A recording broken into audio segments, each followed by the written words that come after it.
ಧ್ಯಾನಮೂಲೋ ಗುರುಮೂರ್ತಿ ಪೂಜ್ಯಮೂಲೋ ಗುರುಪಾದಂ ಮಂತ್ರಮೂಲೋ ಗುರುರ್ವಾಕ್ಯಂ ಮುಕ್ತಿಮೂಲೋ ಗುರುಕೃಪಃ ಜಗದಾದಿ ಜಗದ್ಗುರು ಸಿದ್ಧಾರೂಢ ಮಹಾಸ್ವಾಮಿಗಳ ಶ್ರೀಪಾದ ಪದ್ಮಗಳಿಗೂ ಆರೂಢ ಜ್ಯೋತಿ ಶಿವಪುತ್ರ ಮಹಾಸ್ವಾಮಿಗಳ ಶ್ರೀಪಾದಗಳಿಗೂ ಶ್ರೋತ್ರಿಯ ಬ್ರಹ್ಮನಿಷ್ಠ ಬ್ರಹ್ಮಲೀನ ಸದ್ಗುರು ಬಸವಾನಂದರ ಶ್ರೀ ಚರಣಗಳಿಗೂ ಅನಂತ ದೀರ್ಘ ದಂಡ ಪ್ರಣಾಮಗಳನ್ನು ಸಮರ್ಪಿಸುತ್ತ ಸದ್ಗುರು ಸಿದ್ಧಲಿಂಗಪ್ಪ ತಾತ ಕಪ್ಪಗಲ್ ಇವರನ್ನು ಮನದೋಳು ಧ್ಯಾನಿಸುತ್ತ ತಮ್ಮೆಲ್ಲರಿಗೂ ವಂದಿಸುತ್ತ ಈ ದಿನ ಇಲ್ಲಿಯವರೆಗೂ ಸಾಗಿ ಬಂದಂಥ ಸತ್ಪುರುಷರು ಸಚ್ಚಿಷ್ಯರು ಅವಶ್ಯವಾಗಿ ಆಲಿಸಲೇಬೇಕಾದಂಥ ಪರಮ ಅನುಭವ ಬೋಧೆ ಎನ್ನುವ ಗ್ರಂಥವನ್ನು ಇಲ್ಲಿಯವರೆಗೂ ಆಲಿಸಿ ಈಗ ಗ್ರಂಥದ 5ನೇ ಸಂಧಿ 21ನೆಯ ಸೂತ್ರ ಆಧಾರದ ವಿಷಯವಾಗಿದ್ದು, ಇಲ್ಲಿಯವರೆಗೂ ತಮ್ಮೆಲ್ಲರಿಗೂ ವಿಷಯದ ಅನುಭವವನ್ನು ಹಂಚಿಕೊಂಡಂಥ ಸುಗಪ್ಪ ಗುಡೇಬಲ್ಲೂರು ಹೇಳಿದಂತೆ ಈ ಒಂದು ಸೂತ್ರದಲ್ಲಿ ಪೇಜ್ ನಂಬರ್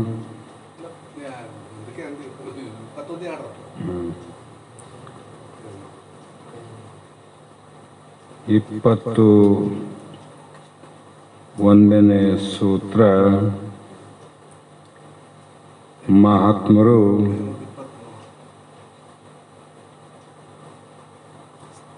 ಯಾವಾಗಲೂ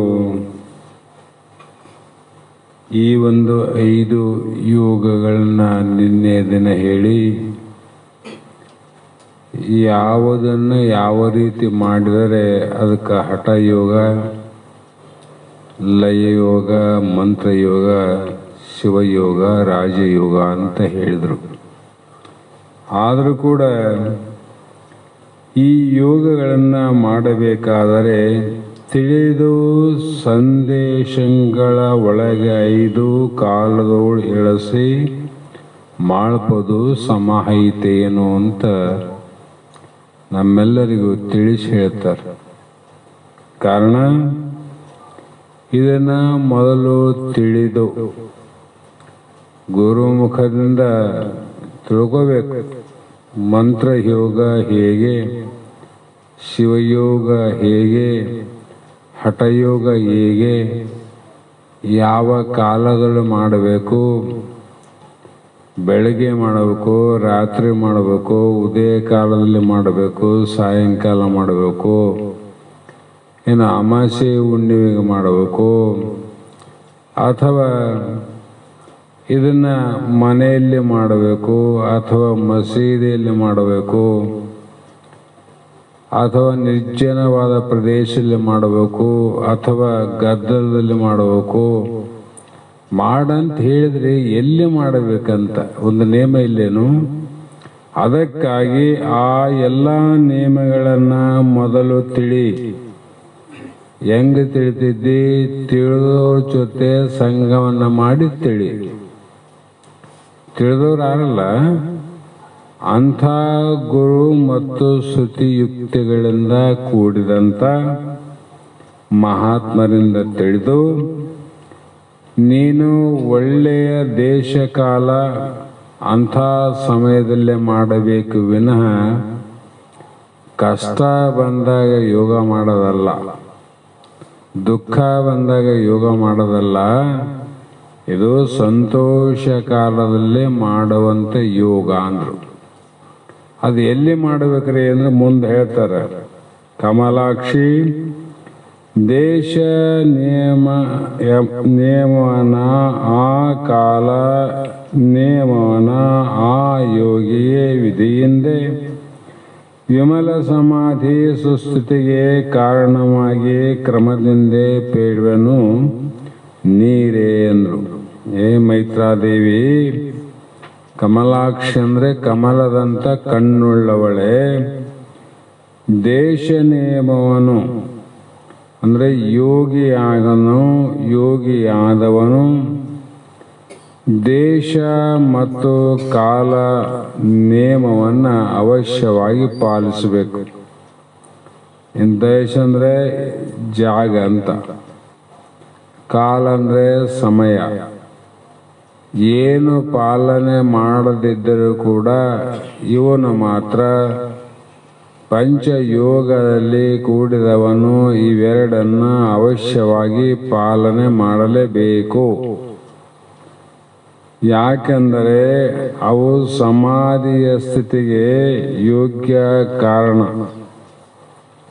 ಸಮಾಧಿ ಸ್ಥಿತಿಗೆ ಹೋಗಬೇಕಾದ್ರೆ ಬಹಳ ಯೋಗ್ಯವಾದವುಗಳು. ಆದ್ದರಿಂದ ಸಮಾಧಿ ಬಹಳ ಯೋಗ್ಯವಾದ ಸಮಾಧಿಯನ್ನು ಸಾಧಿಸಬೇಕಂದ್ರೆ ಆ ಸಮಾಧಿಗೆ ವಿಘ್ನ ಬರದಂತೆ, ಭಂಗ ಬರದಂತೆ, ತೊಂದರೆ ಬರದಂತೆ ಜಾಗದಲ್ಲಿ, ತೊಂದರೆ ಆಗದಂಥ ಸಮಯದಲ್ಲಿ ಇವನು ಮಾಡಬೇಕಂದ್ರು. ನಾ ಮೊನ್ನೆ ಸೂಕ್ಷ್ಮ ಹೇಳಿನಿ, ಗದ್ದಲದಾಗ ಮಾಡಕ್ಕೆ ಬರ್ತಾವ ನೀವು. ಹಾಗಾಗಿ ಮತ್ತೆ ಬರೇ ಇಂಥ ದೇಶಗಳು ಯಾವುವು, ಜಾಗ ಯಾವುವು ಅಂತ ನಿನಗೆ ಸಂಶಯ ಬಂದರೆ ನಾನೇ ನಿನಗೆ ಹೇಳ್ತೀನಂದ್ರೆ ಅವರು. ಯಾಕೆ ತಿಳಿದವರಲ್ಲ, ತಿಳಿದವರು ತಿಳಿಲಾದವ್ರಿಗೆ ತಿಳಿಸೋದು. ಅದಕ್ಕೆ ಅವು ಯಾವುವು ಎಲ್ಲಿ ಅಂತ ವಿಚಾರ ಮಾಡಬೇಡ, ನಾನೇ ಹೇಳ್ತೀನಿ. ಗಿರಿ, ಪುಣ್ಯತೀರ್ಥ, ಸಾಗರ, ಶಿವಗ್ರಹ, ಗೋಷ್ಠವರ, ನಿಜ ಭವನಾದಿಗಳು ರಮ್ಯಕರ ಎನಿಸಿರಲು ಅವೇ ತಿಳಿ ಸುದೇಶಗಳು ಎಂದು ಬರೆಯುವುದು ಆ ಶ್ರುತಿ ಎಂದರು. ಯೋಗಿಗೆ ಯಾರಿಗೆ ಹೇಳಿದ್ರು ಶ್ರುತಿ? ಯೋಗಿಗೆ ಹೇಳಿದ್ರೆ ವಿನ ಜ್ಞಾನಿಗೆ ಹೇಳಿಲ್ಲ ಅಂದ್ರೆ ಅರ್ಥ ಆಯ್ತು. ಅವರೇ ಭಾಗ ಮಾಡಲ್ಲ. ಯೋಗಿಗೆ ಬರೆಯುವುದು ಶ್ರುತಿ ಒಲವಿಂದ ಅಂದರೆ ಪ್ರೇಮದಿಂದ, ಸಂತೋಷದಿಂದ. ಗಿರಿ ಅಂದ್ರೇನು? ಸಪ್ತಗಿರಿ ಅಂತಾವ. ಆ ಸಪ್ತಗಿರಿಯಲ್ಲಿ ಶ್ರೀಶೈಲ ಪರ್ವತ ಅನ್ನುವಂಥದ್ದು ಒಂದು ಕೂಡ. ಸಪ್ತಗಿರಿಯ ಸುಕ್ಷೇತ್ರಕ್ಕಿಂದು ನಾ ಹೋಗಿ ಯಾತ್ರೆಯು ಮಾಡಿ ಬಂದೆ. ಅಲ್ಲಿ ಹೇಳಿಲ್ಲ ಸಪ್ತಗಿರಿ. ಅಂಥ ಬೆಟ್ಟಗಳನ್ನು ಆಯ್ಕೆ ಮಾಡಬೇಕು. ಅದು ಅಲ್ಲದೆ ಪುಣ್ಯತೀರ್ಥ, ಕಾಶಿ, ರಾಮೇಶ್ವರ, ಶ್ರೀಶೈಲ, ಜ್ಯೋತಿರ್ಲಿಂಗಗಳು ಇವೆಲ್ಲ ಪುಣ್ಯಕ್ಷೇತ್ರಗಳು. ಮತ್ತೆ ಸಾಗರ ಅಂದರೆ ಸಮುದ್ರದ ದಡದಲ್ಲಿ, ಸಮುದ್ರದ ಒಳಗಲ್ಲ, ಸಮುದ್ರ ತೀರದಲ್ಲಿ. ಹಾಗೆ ನಿನಗೆ ಇನ್ನೂ ಎಲ್ಲರಿಗೂ ಎಲ್ಲವೂ ಸಿಗಲಿಕ್ಕೆ ಸಾಧ್ಯ ಇಲ್ಲ. ನಮ್ಗೆ ಪರ್ವತ ಇಲ್ಲಂದರೆ, ಪುಣ್ಯಕ್ಷೇತ್ರ ಇತ್ತಂದರೆ ಅದು ನೋಡು. ಪುಣ್ಯಕ್ಷೇತ್ರ ಇದ್ದಿಲ್ಲಂದರೆ, ಸಮುದ್ರ ಇತ್ತಂದರೆ ಅಲ್ಲಿ ಹೋಗು. ಅದು ಇಲ್ಲಂದರೆ ಶಿವಗ್ರಹ ಅಂದರೆ ಶಿವನನ್ನ ಪರಮಾತ್ಮನನ್ನ ಪ್ರತಿಷ್ಠಾನ ಮಾಡಿದಂಥ ದೇವರ ಗುಡಿಯಾಗಲಿ ಮತ್ತು ಗೋಷ್ಠ ಅಂದ್ರೆ ಇದು ಎಲ್ಲರಿಗೂ ಸರಳ ಆಗಲ್ಲಂತ. ಯಾಕಂದ್ರೆ ಎಲ್ಲರ ಮನೆಯಲ್ಲಿ ಗೋಷ್ಠ ಅನ್ನುವಂತೂ ಉಂಟು. ದನ ಕಟ್ಟ ಜಾಗಕ್ಕೆ ಗೋಷ್ಠ ಅಂತಾರೆ. ಈ ದನ ಕಟ್ಟ ಜಾಗ ಎಲ್ಲರಿಗೂ ಸಿಗ್ತಾವಲ್ರಿ. ನೋಡು ಮಹಾತ್ಮರು ಎಲ್ಲಿ ತಂದಾರ. ಪರ್ವತಕ್ಕೆ ಹೋಗು, ಇಲ್ಲ ಸಮುದ್ರ, ಇಲ್ಲ ಶಿವನ ವಿಗ್ರಹ, ಇಲ್ಲ ಪುಣ್ಯಕ್ಷೇತ್ರ, ಎಲ್ಲಿ ಆಗಲ್ಲ ಅಂದ್ರೆ ಗೋಷ್ಠ. ಅವುಗಳನ್ನ ಕಟ್ಟುವ ಹಕ್ಕೆಗಳೇನವ ಅಲ್ಲಿ ರಮ್ಯಕರವೆನಿಸಲು ಮನೋಹರವಾದಂಥ ಜಾಗವು. ಆ ಕಾರಣದಿಂದ ಅಂಥ ಮನೆಗಳನ್ನು ಪೀಡಾಕಾರಿಗಳಾಗದೇ ಇದ್ದರೆ ಆ ಸ್ಥಾನಗಳಲ್ಲಿ ಕೂಡ ಯೋಗಿಯು ವಾಸವನ್ನು ಮಾಡತಕ್ಕದ್ದು. ಅಂದ್ರೇನು, ಮಾಡುವಾಗ ಯಾರಿಂದಲೂ ನಿನಗೆ ಮನೆಯಲ್ಲಿ ಪೀಡೆ ಅಂದರೆ ವಿಘ್ನ ಆಗಬಾರ್ದು. ನೋಡು, ನಿನ್ನ ಈ ಸಮಾಧಿ ಸ್ಥಿತಿಗೆ ಹೋಗುವಾಗ ಯಾರೂ ಭಂಗ ತರಬಾರ್ದು. 5 ನಿಮಿಷ ಪೂಜೆ ಮಾಡಿ ಹೊರಗೆ ಬರೋದ್ರಾಗ 100 ವಿಚಾರ ನಾವು ಮನುಷ್ಯನಾಗ ಇಟ್ಕೊಂಡು ಹೊರಗೆ ಬರ್ತೀವಿ. ಸಮಾಧಿ ಎಲ್ಲಿ ಮಾಡ್ತಿದ್ವಿ? ಅದಕ್ಕೆ ಮಾಡ್ತೀವಿ ನಾವು ಅಂದರೆ ನಿಮ್ಮಿಷ್ಟ ಅಂತಾರೆ. ಮಹಾತ್ಮರು ಹಿಂಗೆ ಬರ್ತಾರೆ ನೋಡಿ. ಕಾರಣ ಏನಂದರೆ ಪರ್ವತ ಯಾರು ನಿನಗೆ ವಿಘ್ನ ಮಾಡಕ್ಕೆ ಬರ್ತಾರೆ. ಮತ್ತು ಪುಣ್ಯಕ್ಷೇತ್ರಗಳಲ್ಲಿ ಯಾರು ನಿನ್ನ ಕೇಳೋರಿಲ್ಲ, ಸಮುದ್ರ ದಳದಲ್ಲಿ ಯಾರು ಕೇಳಂಗಿಲ್ಲ. ಅಂಥ ಜಾಗದಲ್ಲಿ ಯೋಗಿಗೆ ಯೋಗ್ಯವಾದ 5 ಕಾಲಗಳನ್ನು ಹೇಳಿದರು, 5 ಜಾಗವನ್ನು ಹೇಳಿದರು. ಮತ್ತು 5 ಜಾಗದಲ್ಲಿ ಯಾವ್ಯಾವ ಜಾಗದಲ್ಲಿ ಯಾವ ಸಮಯದಲ್ಲಿ ಮಾಡಬೇಕು, ಪರ್ವತದಲ್ಲಿ ಯಾವಾಗ ಮಾಡಬೇಕು, ಸಾಗರದಲ್ಲಿ ಯಾವಾಗ ಮಾಡಬೇಕು, ಪುಣ್ಯಕ್ಷೇತ್ರಗಳಲ್ಲಿ ಯಾವಾಗ ಮಾಡಬೇಕು, ಅದನ್ನು ಕೂಡ ಹೇಳ್ಯಾರ. ತಿಳಿಯಲು ಅರುಣೋದಯವನ್ನು, ಸಂಧ್ಯಾತ್ರಯವನ್ನು, ಬಳಿಕ ನಿದ್ರಾದಿ ಸಮಯವನ್ನು, ಕಳಹಂಸಗಮನೆ ಯೋಗಿಗೆ ಸಮಹಾಯಿತೆಗಳು ಸಲುವುದು 5 ಕಾಲವೆಂದು ಅವನಿಂತು. ಹೇಗೆಂದರೆ ಅರುಣೋದಯ ಅಂದ್ರೇನ್ರಿ? ಸೂರ್ಯೋದಯ. ಕಾರಣ ಬೆಳಗಿನ 1 ತಾಸು ರಾತ್ರಿಯಲ್ಲಿ ಏನು ಕೆಂಪ ಬಣ್ಣ ಬರ್ತಲ್ಲ ವರ್ಣ, ಆ ಪೂರ್ವ ದಿಕ್ಕಿನಲ್ಲಿ ತೋರ್ತದ. ಅದಕ್ಕೆ ಅರುಣೋದಯ ಅಂದ್ರು. ಅರುಣ ಸೂರ್ಯ ಉದಯ, ಹೌದಿಲ್ಲ? ಅದಕ್ಕಿಂತ ಅರ್ಧ ಗಂಟೆ ಮೊದಲು ನೋಡಿದ್ರು ಇಲ್ಲ. ಈ ಅರುಣೋದಯ ಕೆಂಪ ಕಾಣದು ಕಳೆದ ಅರ್ಧ ಗಂಟೆ ಮೇಲೆ ಇಲ್ಲ. ಆ ಮಧ್ಯ ಸಂಧ್ಯಾಕಾಲದಲ್ಲಿ ಮಾತ್ರ. ಅದಕ್ಕೇನಂದ್ರು ಬ್ರಾಹ್ಮಣಿ ಮುಹೂರ್ತ. ಆ ಸಮಯದಲ್ಲಿ ನಿನಗೆ ಯಾರು ಯುಗ್ನನೇ ಇಲ್ಲ, ಅದು ಯೋಗ್ಯವಾದ ಸಮಯ. ಹಾಗಾಗಿ ಮತ್ತು ಸಂಧ್ಯಾತ್ರಯವನ್ನು, ಸಂಧ್ಯಾತ್ರಯ ಅಂದ್ರೆ 3, ಯಾವಾಗ? ಬೆಳಗ್ಗೆ, ಮಧ್ಯಾಹ್ನ, ಸಾಯಂಕಾಲ, ಹೌದಿಲ್ಲ? ತ್ರಿಕಾಲ ಸಂಧ್ಯಾ ವಂದನೆ, ತ್ರಿಕಾಲ ಪೂಜಾ ಧ್ಯಾನಾದಿಗಳು, ತ್ರಿಕಾಲ ಸ್ನಾನಾದಿಗಳು ಮಾಡ್ತಾರಲ್ಲೀಗ. ಯಾವ ಬೇಕು ಮಾಡೋದಲ್ಲ ಅದು. ಉದಯ ಕಾಲ, ಮಧ್ಯಾಹ್ನ ಕಾಲ ಮತ್ತು ಸೂರ್ಯ ಮುಳುಗುವ ಸಾಯಂಕಾಲ. ಇವು ಪ್ರೀತಿಯಿಂದ ಮಾಡು. ಹೇಗೆ ಮಾಡು ಅಂದರೆ ವಿರತಿಗಳು ಅಂದರು. ವೈರಾಗ್ಯದಿಂದ ನೀನು ಅಳವಟ್ಟು ಸಮಾಧಿಯನ್ನು ಮಾಡಲಿಕ್ಕೆ ಯೋಗಿಗಳಿಗೆ ಇದು ಪುರುಷಾರ್ಥವು ಮಹಾಪ್ರಯೋಜನವಾದದ್ದು. ಹೆಂಗ ವಿರತಿ ಎಂದ್ರು. ವೈರಾಗ್ಯದಿಂದ ಎಲ್ಲವನ್ನು ಬಿಡು ಅಂತ ಅರ್ಥ ಆಯ್ತಲ್ಲ. ಎಲ್ಲವನ್ನ ಬಿಟ್ಟು ಸಮಾಧಿಯನ್ನು ಮಾಡಲಿಕ್ಕೆ, ಸಮಾಧಿ ಹೋಗಿ ಅವಿಂದ ಹೇಗೆ ಮಾಡ್ಬೇಕಂತ, ಅದು ತ್ರೀಕರಣ ಪೂರ್ವಕವಾಗಿ ಮನಸ್ಸು, ಪ್ರಾಣ ಮತ್ತು ದೃಷ್ಟಿ ಅಂತ ನಿನ್ನೆ ಹೇಳಿ. ಒಂದು ಸಲ ನಿಲ್ಲಿಸಿ ನೋಡ್ರಿ, ಪ್ರಾಣ ಈ ಕಡೆ ಓದ್ತಿರ್ತದ, ಮನಸ್ಸು ಎಲ್ಲೆಲ್ಲೋ ತಾಳಕ್ಕಿಲ್ದಂಗೆ ಕುಣಿತಿರ್ತದ. ಮತ್ತೆ ಸಮಾಧಿ ಆಗ್ತದೆ. ಅದನ್ನ ಸಮಾಧಿ ಸಮವನ್ನು ಮಾಡಬೇಕು. ಮೂರು ಸಮ ಆಗಬೇಕು. ದೃಷ್ಟಿ ಸಮ ಆಗಬೇಕು, ಮತ್ತೆ ಮನಸ್ಸು ಸಮ ಆಗಬೇಕು, ಮತ್ತೆ ಪ್ರಾಣ ಕೂಡ ಸಮ ಆಗಬೇಕು. ಆ ಸಮ ಮಾಡಕ ಮಾತ್ರೆಗಳಂತ ಹೇಳ್ಯಾರ. ಹಿಂದೆ ಹೋಗ್ಯಾವಲ್ಲ ಮಾತ್ರೆ, ಆ ಮಾತ್ರೆಗಳ ಪ್ರಕಾರ 12 ಮಾತ್ರೆ, 24 ಮಾತ್ರೆ, 36 ಮಾತ್ರೆ ಪ್ರಕಾರವಾಗಿ ಉತ್ತಮ, ಮಧ್ಯಮ, ಕನಿಷ್ಠ ಇಷ್ಟೇ ಮಾತ್ರೆ ಮಾಡಬೇಕಂತ ಅದನ್ನು ಹೇಳ್ಯಾರ. ಹೀಗೆ ಅಭ್ಯಾಸವನ್ನು ಮಾಡಿದಾಗ ವರಪಂಚಕಾಲದಳು 2 ಮುಹೂರ್ತವ ಅದರಿಂದೇ ವಿರತಿಯೊಳ್ ಅಳವಟ್ಟು ನಿರತದೊಳು ಒಂದೇ ಸಮಾಧಿಯನ್ನು ಎಸಗಲ್ಕೆ ಪುರುಷಾರ್ಥವಿದು ಯೋಗಿ ಜನರಿಗೆ. ಯೋಗಿ ಅಭ್ಯಾಸವನ್ನ ಮಾಡಬೇಕು.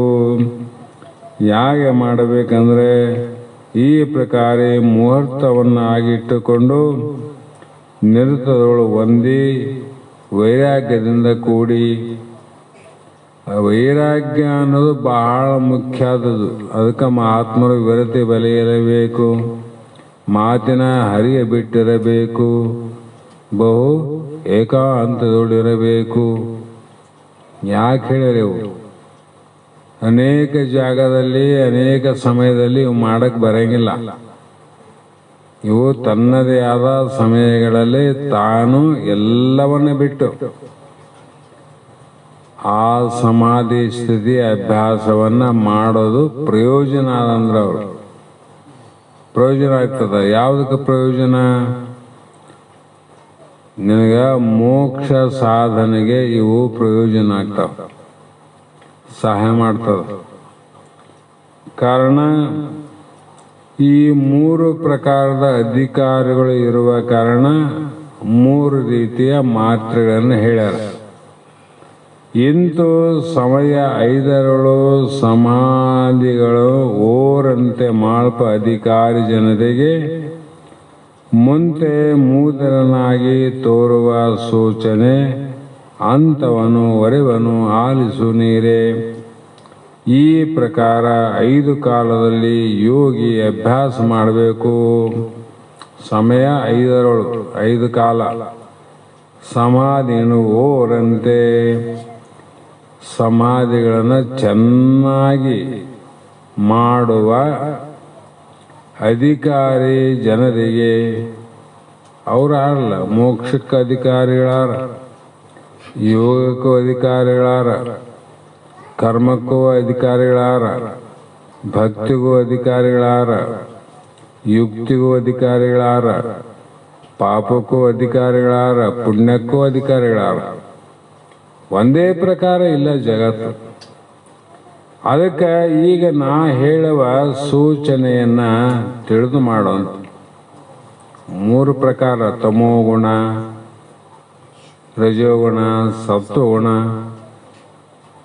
ಅದಕ್ಕೆ ಏನು ಇಲ್ಲಿವರೆಗೆ ನಾವು ಏನೇನು ಮಾಡಿವಲ್ಲ ಗತಿ ಹಂಗ ಅಂತ ವಿಚಾರ ಮಾಡಕ್ಕೆ ಹೋಗ್ಬೇಡ್ರಿ. ಇಲ್ಲಿ ಹೇಗಿದೆ ಜ್ಞಾನ ಅಂತಂದ್ರೆ, ಉತ್ತಮ ಅಧಿಕಾರಿ ಏನು ಮಾಡಿದ ಅಂದ್ರೆ, ಬೆಂಗಳೂರಿಗೆ ಹೋಗ್ಬೇಕಂದ ರಾಯಚೂರು ಅಥವಾ ಕೃಷ್ಣದಲ್ಲಿ ಟ್ರೈನ್ ಟಿಕೆಟ್ ತಗೊಂಡ ಅಥವಾ ಬಸ್ನಾಗ ಕುಂತ ಬೆಂಗಳೂರಿಗೆ ಹೋಗ್ಬಿಟ್ಟ. ಅವನು ಬೆಂಗಳೂರಿಗೆ ಹೋಗ್ಬೇಕಾಗ್ಯದ. ಇಲ್ಲಿಂದ ಸೀದಾ ಟಿಕೆಟ್ ತಗೊಂಡು ಬೆಳಗಾವಿಗೆ ಹೋದ. ಬೆಳಗಾವಿಲಿಂದ ಬೆಂಗಳೂರಿಗೆ ಹೋದ. ಅವನು ಬೆಂಗಳೂರಿಗೆ ಹೋದ. ಇನ್ನೊಬ್ಬನ ಬೆಂಗಳೂರಿಗೆ ಹೋಗ್ಬೇಕಾಗಿತ್ತು. ಅವನು ಹೈದ್ರಾಬಾದ್ಗೆ ಹೋದ. ಅಲ್ಲಿಂದ ಪುನಃ ಹೋದ. ಪುನಾದಿಂದ ಮತ್ತೆ ಬೆಂಗಳೂರಿಗೆ ಬಂದ.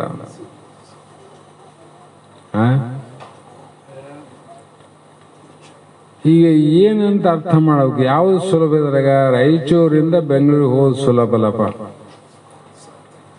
ನೀನು ಬೆಳಗಾವಿ ಹೋಗಿ ಬೆಂಗಳೂರಿಗೆ ಹೋದ್ರೆ ಹುಚ್ಚ ಅಂತ ದಣಿವಾಯ್ತು ನನಗೆ. ಮತ್ತೆ ಈ ದಾರಿ ಹೋದಂತ ಮುಗಿದು ಹೋಯ್ತು ನನಗೆ. ಅದಕ್ಕೆ ನಿನಗೆ ಸಮೀಪ ಯಾವುದಾದ ಅತಿ ಸರಳವಾಗಿ ಸಮೀಪವಾಗಿ ಇರುವಂಥ ದಾರಿ ಹಿಡಿಕೊಂಡು ಮೊದಲೇನು ಮಾಡು? ವಿವೇಕ ಪುರುಷನಾಗಿ ವಿಚಾರವನ್ನು ಮಾಡಂದ್ರು. ಹೋಗೋದಕ್ಕಂತ ವಿಚಾರ ಮಾಡು. ಬೆಂಗಳೂರಿಗೆ ಹೋಗೋದಂತ ಹೆಂಗ್ ಬೇಕಂಗೆ ಹೋದ್ರೆ ಅಲ್ಲಿಗೆ ಹೋದ್ಮೇಲೆ ವಿಚಾರ ಮಾಡ್ತಾನ. ಇಷ್ಟು ಸರಳ ಅದಂದ್ರೆ ನಾವು ಸುತ್ತಿ ಬಂದೆ. ಯಾಕೆ ಹೆಂಗೆ ಮಾಡಿದೆವು ಅಂದರೆ ನನಗೆ ಗೊತ್ತಾಗಲಿಲ್ಲ. ಹೋಗ್ಲಿ, ಈಗ ಮುಂದಾದ್ರೆ ಹೆಂಗೆ ಮಾಡವ ನೀನು? ಮತ್ತೆ ರಾಯಚೂರು ಬೇಕಾದ್ರೆ ಮತ್ತೆ ಪುನಾಕ್ ಹೋಗಿ ಹೈದ್ರಾಬಾದ್ಗೆ ಹೋಗಿ ರಾಯಚೂರು ಬರ್ತಾನೆ. ಗೊತ್ತಿಲ್ಲ ಬಂದು ಗೊತ್ತಾಯ್ತಲ್ಲ, ಸೀದಾ ಏನು ಮಾಡ ರಾಯಚೂರು ಟಿಕೆಟ್ ತಗೋ. ಅದಕ್ಕಾಗಿ ಇಷ್ಟು ಜನ್ಮದಲ್ಲಿ ಗೊತ್ತಾಗಿಲ್ಲ ನಾವು ಯಾವ ದಾರಿ ಹಿಡಿದು ಹೋಗ್ಬೇಕಾಗ್ಯದ ಸಮಾಧಿ ಸ್ಥಿತಿ ಅಂತ. ಹೌದಾ?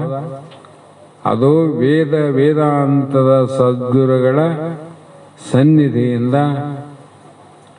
ಅವರು ಹೇಳುವ ಶ್ರುತಿ ವಾಕ್ಯಗಳ ಸ್ವಾನುಭಾವದಿಂದ ವೇದಾಂತವೇ ನಿನಗೆ ಅತಿ ಸರಳವಾದ ಸಮಾಧಿ. ಮತ್ತೆ ಈಗ ಗೊತ್ತಾಗ್ಯದಲ್ಲ, ಈ ಸಮಾಧಿ ಮಾಡ್ತದೋ ಕರ್ಮ ಸಮಾಧಿ ಮಾಡ್ತದೋ? ಕರ್ಮ ಸಮಾಧಿ ಮಾಡ್ತೀನಿ ಗೊತ್ತಾದ್ಮೇಲೆ ಅಂದ್ರೆ ನಿನಗೆ ಜ್ಞಾನನೇ ಇಲ್ಲ ಅಂತ ಅರ್ಥ. ಹೈದ್ರಾಬಾದ್ ಪುನಃ ಹೋಗಿ ಬರ್ತಂತಲ್ಲ ಮತ್ತೆ ನಿನಗೆ ಯಾರು ಹೇಳ್ತಾರ? ಹಾಗಾಗಿ ಅಭ್ಯಾಸವನ್ನ ಅವರು ಮಾಡ್ತಾ ಸರಿಯಾಗಿ ಹೋದರೆ ಅಂಥವರಿಗೆ ಏನಾಗ್ತದ ಅಂದ್ರೆ, ಸ್ತ್ರೀಯಳೇ 3 ಚಿಹ್ನೆಗಳು ತೋರ್ತಾವಂತವ್ರಿಗೆ. 3 ತರನಾದ 3 ಚಿಹ್ನೆಗಳು. ಅದಂಗೆ ಭಾಳ ಮಜಾ ಅದ. ಮಜಾ ಏನಿಲ್ಲ, ಅನುಭವಕ್ಕೆ ಸರಳ ಅದ. ಹುಡುಗರು ಶಾಲೆ ಹೋಗ್ತಾವ, ಆಟ ಪಾಠ ಇರ್ತಾವ. ಒಬ್ಬನಿಗೆ ಬಂಗಾರ ಪದಕ ಹಾಕ್ತಾರ, ಇನ್ನೊಬ್ಬನಿಗೆ ಸಿಲ್ವರ್ ಹಾಕ್ತಾರ, ಇನ್ನೊಬ್ಬನಿಗೆ ಕಂಚಿನ ಪದಕ. ಅದು ಒಂದೇ ಆಟ. ಒಂದೇ ಆಟದಲ್ಲಿ ಒಬ್ಬನಿಗೆ ಬಂಗಾರ ಪದಕ, ಒಬ್ಬನಿಗೆ ಬೆಳ್ಳಿ ಪದಕ, ಒಬ್ಬನಿಗೆ ಚಿನ್ನದ ಪದಕದ ಚಿಹ್ನೆಗಳಾಗ್ತಾರಿಲ್ಲ. ಯಾಕ? ಉತ್ತಮ, ಮಧ್ಯಮ, ಕನಿಷ್ಠ. ಅದರಂತೆ ಇಲ್ಲಿ ಕೂಡ ಉತ್ತಮ, ಮಧ್ಯಮ, ಕನಿಷ್ಠನಿಗೆ 3 ಪ್ರಕಾರದ ಚಿಹ್ನೆಗಳು ತಾವಾಗಿ ತೋರುತ್ತವೆ. ಅವುಗಳನ್ನು ನಾನು ಹೇಳುತ್ತೇನೆ ಮುಂದೆ. ಈಗಲ್ಲ, ಮುಂದೆ ಹೇಳ್ತೇನೆ, ನೀನು ಕೇಳು. ಹಾಗಾಗಿ ಯೋಗೇಶ್ವರನಿಗೆ ಯೋಗವನ್ನ ಮಾಡುವಂಥವನಿಗೆ ಅವನಿಗೆ ಕಾಲವನ್ನು ಹೇಳಿದರು. ಇಂಥ ಸಮಯದಲ್ಲಿ ಮಾಡು ಅಂದರು, ಇಂಥ ಜಾಗದಲ್ಲೇ ಮಾಡಂದ್ರು. ನಿನ್ನ ಮನೆ ಸಂಸಾರ ಗದ್ದಲದಾಗ ಯೋಗ ಮಾಡಕ್ಕೆ ಕುಂತೆ ಅಂದ್ರೆ ಹಣೆ ಬಾರಿ ಏನಾಗ್ತದೆ? ನೀನು ನುಚ್ಚು ನೂರೆದ್ದು ಹೋಗ್ತದೆ. ಹಾಗಾಗಿ ಈ ಪ್ರತಿಬಂಧಕಗಳು ಇಲ್ಲದಂಥ ಜಾಗ ಅಲ್ಲಿ ಯಾರಪ್ಪ ನಿನ್ನ ಪ್ರತಿಬಂಧಕ ಮಾಡೋರು? ನದಿಯಲ್ಲಿ ಯಾರ ನಿನ್ನ ಪ್ರತಿಬಂಧಕ ಮಾಡೋರು? ಪರ್ವತಕ್ಕೆ ಯಾರು ಬರ್ತಾರೆ? ಪುಣ್ಯಕ್ಷೇತ್ರಕ್ಕೆ ಯಾರು ಬರ್ತಾರೆ? ಹೀಗೆ ಆ ಸಮಯ ನೋಡು, ಅರುಣೋದಯ ಸಮ ಅಂದ್ರು. ಮತ್ತೆ ಜಗತ್ತು ಎದ್ದಾಗ ನೀ ಮಾಡಕ್ ಹೋದ್ರೆ ಅದೇನಾಗ್ತದೆ ಅಂದ್ರೆ, ಸಂತೆಯಲ್ಲೊಂದು ಮನೆಯ ಮಾಡಿ ಶಬ್ದಕ್ಕೆ ನಾಚಿದ್ರು ಎಂತಯ್ಯ ಅಮ್ಮಂಗ ಆಗ್ತದ. ಸಂತೆಯ ಮನೆ ಮಾಡಿ ಮಂದಿ ಗಬ ಗಬ ಅಂತದ, ಶಬ್ದ ಕೇಳಾರ ಸಾಕಾಗ ನಾಚಿಗೆ ಬರ್ತದ ಅಂದ್ರೆ ಏನು ಗತಿ? ಹುಚ್ಚ ಅಂತ. ಕಳ್ಳ ಗಂಜಿ ಕಾಡ ಹೊಕ್ಕಡೆ ಹುಲಿಯ ತಿಂಬುದೆ ಮಾಂಬುದೆ. ಇವೆಲ್ಲ ಹಂಗ ಮಾಡಕ್ ಬರಂಗಿಲ್ಲ ಅಂತ. ಅದಕ್ಕಾಗಿ ಜ್ಞಾನ ಸಾಧನೆ ಮಾಡಕ್ಕೆ ಈ ಕಡೆ ಮಕ್ಕಳಲ್ಲಿ, ಎಂಡ್ರಲ್ಲಿ, ತಾತಲ್ಲಿ, ಮುತ್ತಲ್ಲಿ ಅನುಸಂಧಾನ ಮಾಡಕ್ಕೆ ತಿಳ್ಕೊಂಡಿದಾರ ನೀ ಬ್ರಹ್ಮ ನೀ ಆತ್ಮ ಪರಮಾತ್ಮ ಅಂತ. ಮಕ್ಕಂಡಲ್ಲಿ ನಾ ಪರಮಾತ್ಮ ಅನ್ಕಂತಂದ್ರೆ ಮಾತಾಡಕ್ಕೆ ಹಾಕೋತಿದ್ವಿ. ಮಾತಾಡಿದ್ರೆ ನೀನು ಕೇಳ್ತಾರೆ ಯಾಕೆ ನಿದ್ದೆ ಬಂದಿಲ್ಲ ಅಂತ ಕೇಳ್ತಾರ. ಮಾತಾಡಿದ್ರಲ್ಲ ಕೇಳ ನಿದ್ದೆ ಬಂದಿಲ್ಲ ಪಿನ್ನ ಅಂತ. ನೀವು ಸುಮ್ಮನೆ ಎದ್ದಿರು ಸುಮ್ಮನೆ ಮಾತಾಡ್ದಂಗೆ ಅನುಸಂಧಾನ ಮಾಡಿ ಯಾರು ಕೇಳ್ತಾರೆ ನೀನು. ಹಾಗೆ ಇಲ್ಲಿ ಮಹಾತ್ಮರು ಅನಂತ ವಿಚಾರವನ್ನು ಹೇಳಿದರು. ಇನ್ನು ಮುಂದೆ ಶಶಿಕಲಾ ಈಗ ಮುಂದಿನ ಸೂತ್ರ 22ನೇ ಸೂತ್ರ. ಆ ಸೂತ್ರದಲ್ಲಿ ಯೋಗ ಅಭ್ಯಾಸಿಗಳ ಆದಿಗಳು ಸೂಕ್ಷ್ಮ ತನು ನಾದ ಸುಖಮಿವು ತೋರ್ಪವು. ಅವ್ರು ಏನು ತೋರ್ತವ ಅಂದರೆ ಆದಿಗಳು ಮೊದಲಲ್ಲಿ ಶರೀರ ಏನಾಗ್ತದ ಸ್ಥೂಲವಾದ ಶರೀರ ಭಾಳ ಸೂಕ್ಷ್ಮ ಅಗೋರ ಆಗ್ತವ್ರಿಗೆ. ಅಗೋರ ಆಗಬೇಕದು. ಗಾಳಿಗಿದ್ದ ಓಡ್ದಂಗೆ ಆಗ್ತದ ದೇಹ. ವಜ್ಜೆ ಆಗ್ಸಂಗಿಲ್ಲ ಅವ್ರಿಗೆ, ಭಾರ ಆಗೋದಿಲ್ಲ. ಅಷ್ಟು ಸೂಕ್ಷ್ಮ ಆಗ್ತದ. ಅಗುರ ದೇಹ ಆಗ್ತದ. ಧ್ವನಿ ನಾದದಿಂದ ಕೂಡ್ತದ. ಹೀಗೆ ಅನಂತ ಚಿಹ್ನೆಗಳು ತೋರ್ತವಂತ ಹೇಳಿದರು. ಇವತ್ತಿನ ಶಾಸ್ತ್ರದ 21ನೇ ಸೂತ್ರ ಮಂಗಲಗೊಂಡಿದ್ದು. ಇವತ್ತಿನ ಮಂಗಲ ಗೀತೆಯನ್ನು ನಮ್ಮ ವೇದಾಂತ ಬೆಳಗದ ಅತ್ಯಂತ ಭಕ್ತಿ ಪ್ರೀತಿಯನ್ನಿರುವಂಥ ಶ್ರೀಮತಿ ಶಶಿಕಲಾ ಬಸವರಾಜ್ ಹವಾಲ್ದಾರ್, ಸಾಕಿನ ಬೆಂಗಳೂರು, ಇವರು ಮಂಗಳಗೀತೆಯನ್ನು ನಡೆಸಿಕೊಡ್ತಾರೆ. ತದನಂತರ ನಾವು ನೀವೆಲ್ಲರೂ ಕೂಡಿ ಇಂದಿನ ಶಾಸ್ತ್ರದ ವಾಕ್ಪುಷ್ಪಗಳನ್ನು ಗುರುಪಾದಕ್ಕೆ ಸಮರ್ಪಿಸೋಣ ಅನ್ನುವಂಥ ಮಾತನ್ನು ಹೇಳಿ ನಾವು ನೀವೆಲ್ಲರೂ ಮಂಗಲಗೀತೆಯನ್ನು ಕೇಳಿ ಧನ್ಯರಾಗೋಣ ಅನ್ನುವಂಥ ರೀತಿಯಲ್ಲಿ ಪ್ರಾರಂಭ ಮಾಡ್ತಾಯಿ. ಯಾಮಿ ದೇವ ಸರ್ವ ಪದಾರ್ಥ ತಿಳಿಸಿಕೊಟ್ಟ ಗುರು ಸಿದ್ಧ ಸಮರ್ಥ. ಭಕ್ತಿ ಭಾವದ ಊಟ ಉಣಿಸಿದ ಎನ್ನ ಹಂಗ ಮರೆಯಲಿನ ಗುರು ಚರಣವನ್ನ. ಅಂತರ್ಯಾಮಿ ದೇವ ಸರ್ವ ಪದಾರ್ಥ ತಿಳಿಸಿಕೊಟ್ಟ ಗುರು ಸಿದ್ಧ ಸಮರ್ಥ. ಅಪರಾಧ ಕೋಟಿ ಮಾಡಿದ ಎನ್ನ ಮನಸ್ಸಿಗೆ ತರಲಿಲ್ಲ ತಾನೆಂದು ಒಮ್ಮೆ. ಜ್ಞಾನದಾನಕ್ಕಾಗಿ ಶ್ರಮಿಸಿದ ನಿನ್ನ ಹಂಗ ಮರೆಯಲಿನ ಗುರು ಚರಣವನ್ನ. ಸೇವೆಯ ಮಾಡಲಿಲ್ಲ ನಾನಿನ್ನ ಎಂದು ಆದರೂ ಧರಿಸಿದಿ ನೀಯನ್ನ ಬಂದು. ಅರ್ಪಿತವು ಈ ಪ್ರಾಣ ನಿನ್ನ ಪಾದಕ್ಕೆನ್ನ ಹಂಗ ಮರೆಯಲಿನ ಗುರು ಚರಣವನ್ನ.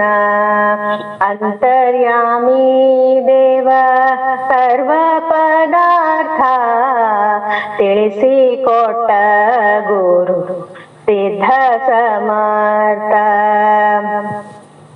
ನೀತಿ ನೇತಿ ಎಂದು ವೇದ ಹೇಳುತ್ತಾ ಮೌನ ತಾಳಿತಿಲ್ಲೆ ತಾನೇ ನಾಚುತ್ತ. ನಿಗಮಾಗಮಾತೀತ ಸ್ವರೂಪ ನಿನ್ನ ಹಂಗ ಮರೆಯಲಿನ ಗುರು ಚರಣವನ್ನ.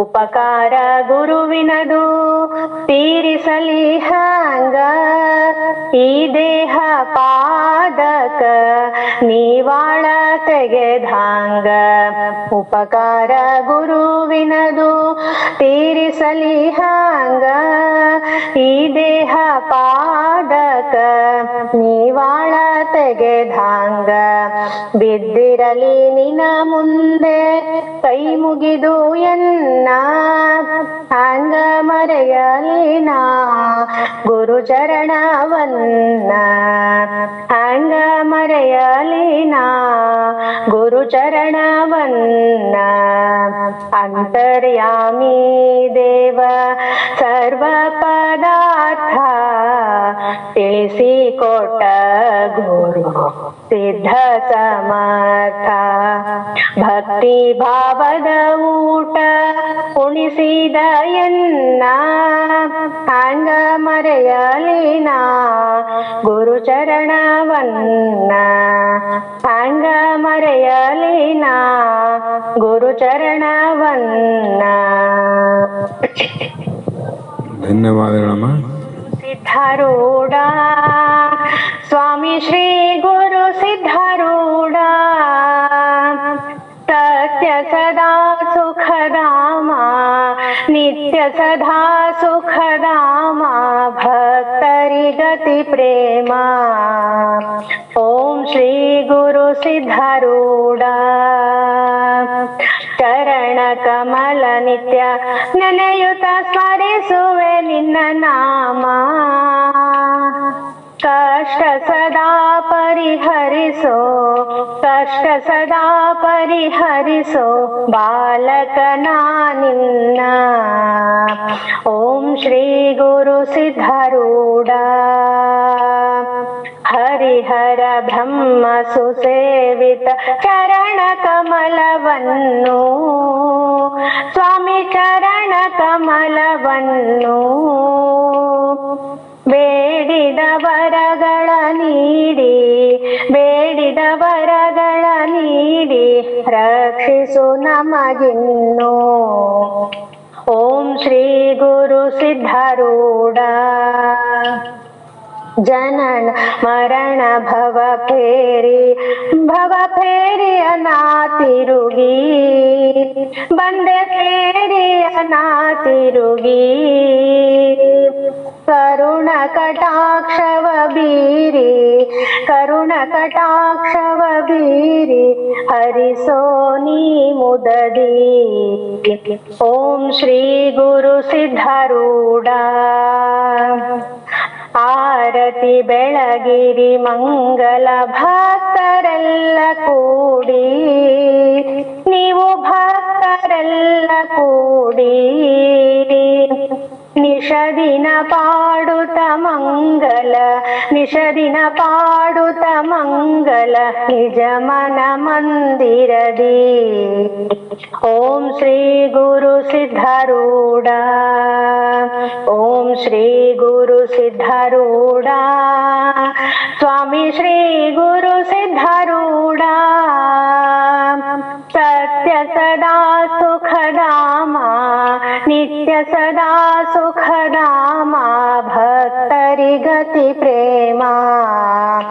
ಓಂ ಶ್ರೀ ಗುರು ಸಿದ್ಧಾರೂಢ ಓಂ ಶ್ರೀ ಗುರು ಸಿದ್ಧಾರೂಢ ಓಂ ಶ್ರೀ ಗುರು ಸಿದ್ಧಾರೂಢ.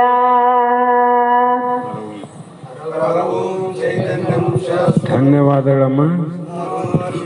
ನಿರಂಜನಂ ನಾದಬಿಂದುಕರಾತೀತಂ ತಸ್ಮೈ ಶ್ರೀ ಗುರವೇ ನಮಃ. ಶ್ರೀಮದ್ ಜಗದ್ಗುರು ಸಿದ್ಧಾರೂಢ ಜೈ. ಶ್ರೀ ಸದ್ಗುರು ಶಿವಪುತ್ರ ಸ್ವಾಮಿ ಜೈ. ಶ್ರೀ ಸದ್ಗುರು ಬಸವಾನಂದ ಸ್ವಾಮಿ ಮಹಾರಾಜ್ ಕಿ ಜೈ. ಶ್ರೀ ಸದ್ಗುರು ಅಜ್ಞಾನೇಶ್ವರ ಮಹಾರಾಜ್ ಕಿ ಜೈ. ಸಕಲ ಸಾಧು ಸಂತ ಮಹಾರಾಜ್ ಕಿ ಜೈ. ಜೈ ಮಂಗಲಂ ಜಯ ನಮಃ ಪಾರ್ವತೀಶ್ವರ ನಮಃ.